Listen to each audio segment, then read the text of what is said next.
வணக்கம் நட்புக்களே.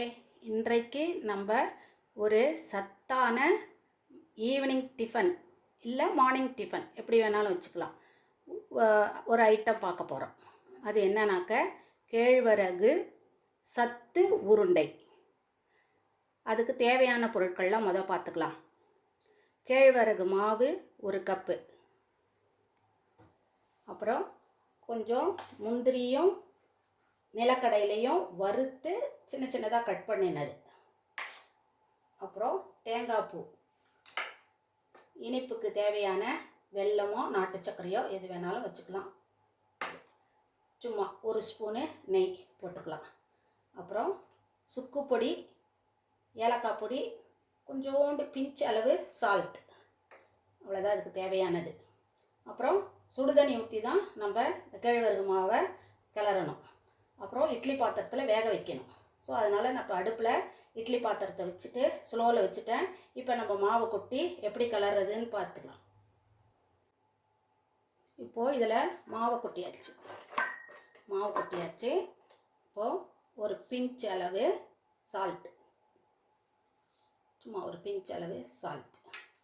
அப்புறம் வாசனை பிடிக்குன்னா 1 ஸ்பூன் நெய் போட்டுக்கோங்க, இல்லைனா 1 ஸ்பூன் எண்ணெய் போட்டுக்கலாம்.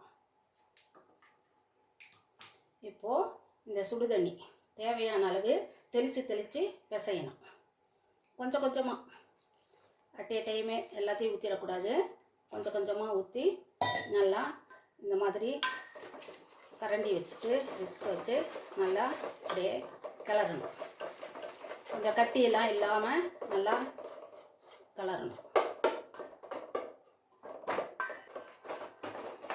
நல்லா கட்டி இல்லாமல் அப்படி கிளறிட்டு சூடு ஆறுனதும் கையாலேயே கொஞ்சம் இந்த மாதிரி இருக்கிறதெல்லாம் எடுத்து விட்டுறணும். இப்போது நல்லா கிளறியாச்சு பாருங்கள். இது அப்படியே நம்ம இட்லி பாத்திரத்தில் தண்ணி வச்சுருக்கோம். தண்ணி நல்லா கொதிக்கணும். கொதிக்குது, நம்ம முன்னாடியே வச்சதுனால இப்போ இதில் எடுத்து இதை போட்டு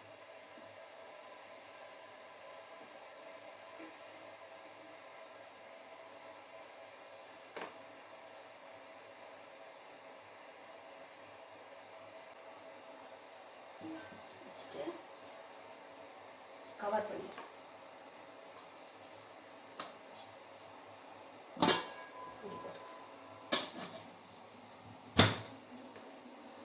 இது அப்படியே 5லேருந்து 7 நிமிஷம் நல்லா வேகட்டும்.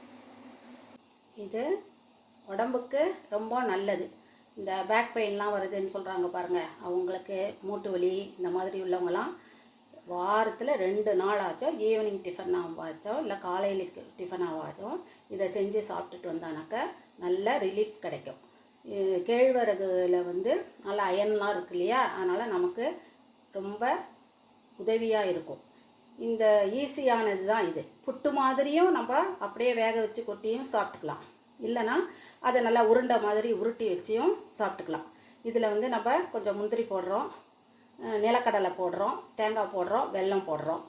இது எல்லாமே நம்ம உடம்புக்கு நல்லதான பொருட்கள் தான். கொஞ்சம் வெல்லம் போடுற எந்த பலகாரத்துக்கும் கொஞ்சம் சுக்கு போட்டுக்கலாம். சுக்கு போட்டுக்கிட்டாக்க நமக்கு வயிற்று பிரச்சனை எதுவும் இல்லாமல் இருக்கும்.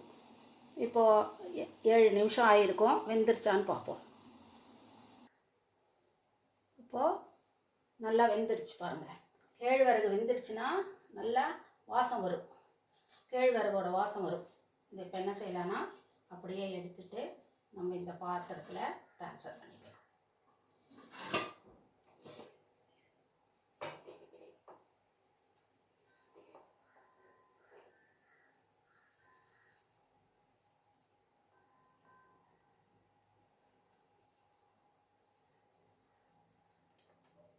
பாத்திரத்தில் ட்ரான்ஸ்ஃபர் பண்ணிவிட்டு நல்லா அப்படியே உடச்சி விட்டுட்டு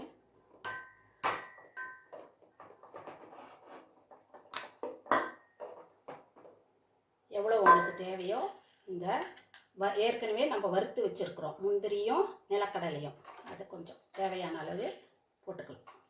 உங்கள் விருப்பம்தான், எவ்வளோ வேணுமோ அவ்வளோ போட்டுக்கலாம். தேங்காய் பூ இதுவும் உங்கள் விருப்பம்தான், எவ்வளோ வேணுமோ அவ்வளோ போட்டுக்கலாம். அதே போல் ஸ்வீட்டு உங்களுக்கு எவ்வளோ ஸ்வீட் பிடிக்குமோ அதுக்கேற்ற மாதிரி ஸ்வீட் போட்டுக்கலாம். ஏலக்காய் தூள், சுக்குத்தூள், அவ்வளோதான். எல்லாத்தையும் போட்டு நல்லா மிக்ஸ் பண்ணும். நல்லா கையாலேயே நல்லா இந்த வெல்லம் எல்லாத்தையும் உடச்சி விட்டு நல்லா மிக்ஸ் பண்ணுங்கள். நல்லா கிளறி இப்படி நல்லா இங்கே எந்த சைஸ்க்கு வேணுமோ உருண்டை மாதிரி உருட்டி வச்சு சின்ன குழந்தைங்க ஸ்கூல் விட்டு வரும்போது இந்த மாதிரி பண்ணி கொடுத்தீங்கன்னா குழந்தைங்களுக்கும் நல்லா ஸ்ட்ரென்த்தாக இருக்கும். அதுகளும் விரும்பி நல்லா சாப்பிடுவாங்க. பெரியவங்களுக்கு கொடுக்கலாம், வயசானவங்களுக்கு கொடுக்கலாம், எல்லாரும் சாப்பிடலாம். கேழ்வரகு உடம்புக்கு மிகவும் நல்லது. இதில் இந்த முந்திரி பருப்பு இதெல்லாம் நம்ம போட்டிருக்கிறதுனால நல்லா டேஸ்ட்டாக இருக்கும். நம்ம சாப்பிடும்போது வாயில் நடுவில் ஒரு பீஸ் கிடைக்கும்போது சாப்பிட்றதுக்கு நல்லா டேஸ்ட்டாக இருக்கும். இந்த மாதிரி எத்தனை உருண்டை வருதோ அத்தனை உருண்டை பண்ணி வச்சு நீங்கள் குழந்தைங்களுக்கெல்லாம் கொடுத்துட்டு நீங்களும் சாப்பிட்டு பார்த்து எப்படி இருக்குதுன்னு சொல்லிவிட்டு எனக்கு கமெண்ட்ஸ் பண்ணுங்கள். நன்றி, வணக்கம்.